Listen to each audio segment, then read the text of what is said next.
Panahon na ng pagbabago, dahil sa ito ay kinakailangan tayo na magtulong-tulong na paunlarin ang mahal nating bayan.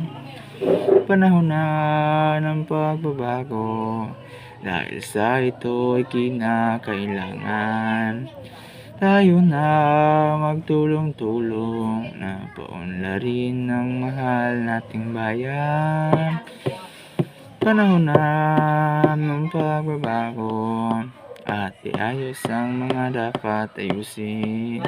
Dapat lang maging tungkulin bawat mamamayan dito sa atin. Gawin ng pagbabago patungo sa pag-asenso.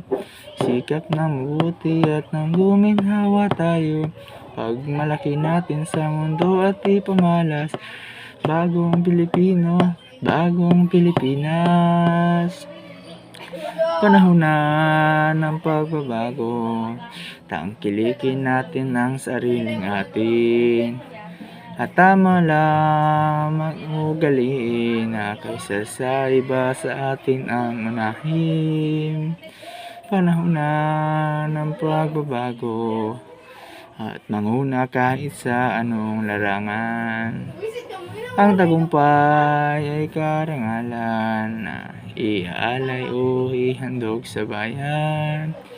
Ilang ulit nang napatunayan ng Pilipino ang husay at lakas, kagandahan at talento.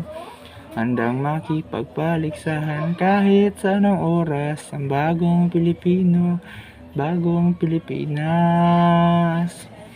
Panahon na ng pagbabago, buhay natin ay gawing maaliwalas. Marami ng magandang bukas na ibubunga ang bagong Pilipinas.